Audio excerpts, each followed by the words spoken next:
अपना radio 96.9 FM.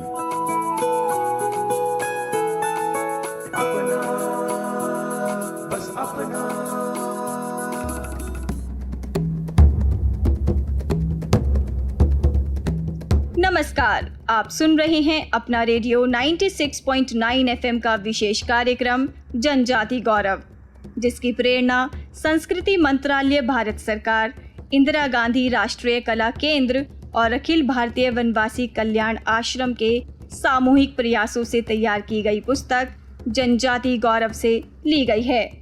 इस पुस्तक के लेखक हैं श्री सच्चिदानंद जोशी और श्री सत्येंद्र सिंह।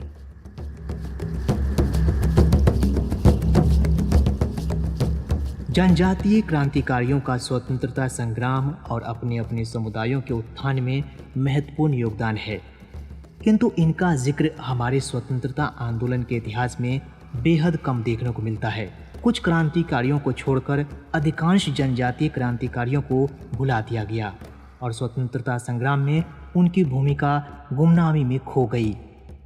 इन क्रांतिकारियों ने अंग्रेजी फौज के गोला बारूद का सामना किया अपने तीर धनुष, कुल्हाड़ी, हंसिया और टांगिया से।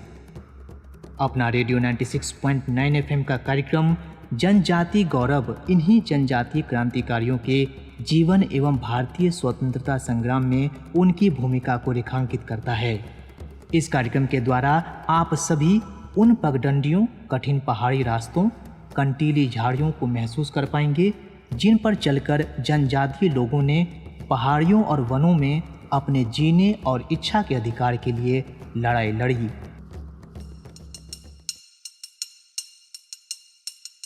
नमस्कार, मैं हूं संगीता प्रणवेंद्र। कार्यक्रम जनजाति गौरव में अब आप सुनेंगे भील बालक दूधा के बलिदान की कथा।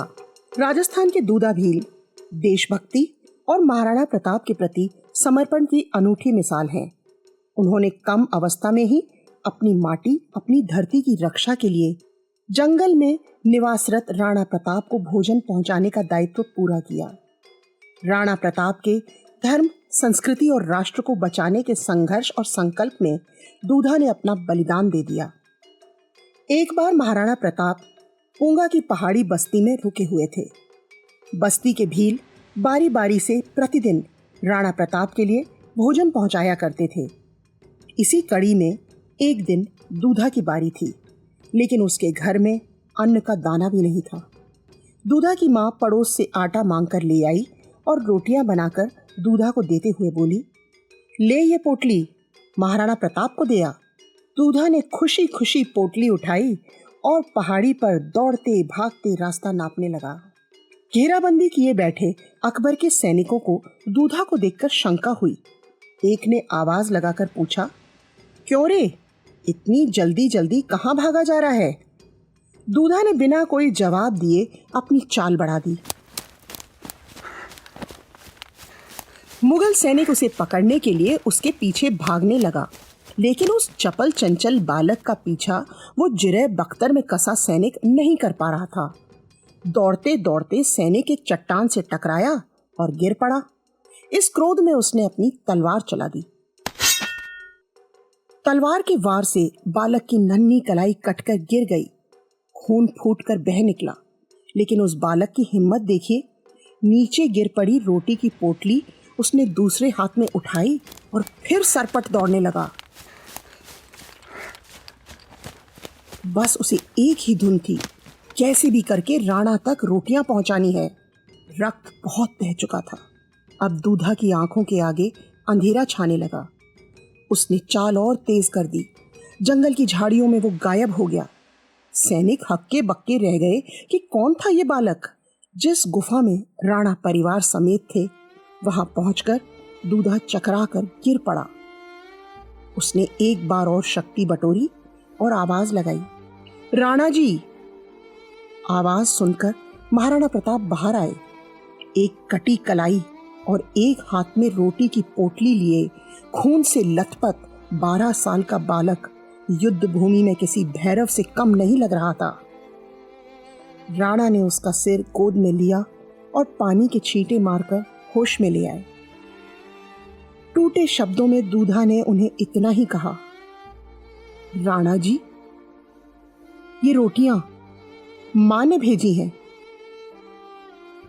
फौलादी प्रण और तन वाले राणा की आंखों से आंसुओं का झरना फूट पड़ा। वो बस इतना ही कह सके, बेटा, तुम्हें इतने बड़े संकट में पड़ने की कहां जरूरत थी। वीर दूधा ने कहा, अन्नदाता, आप तो पूरे परिवार के साथ संकट में हैं। मां कहती है, आप चाहते तो अकबर से समझौता कर आराम से रह सकते थे, पर आपने धर्म और संस्कृति की रक्षा के लिए कितना बड़ा त्याग किया। उसके आगे मेरा त्याग तो कुछ भी नहीं है। इतना कहकर वो वीर गति को प्राप्त हो गया।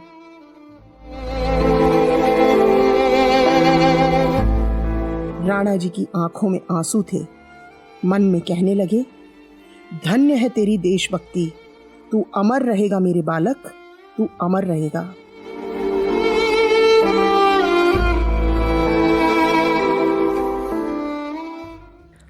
अपना रेडियो 96.9 FM पर अभी आप सुन रहे थे हमारा विशेष कार्यक्रम जनजाति गौरव।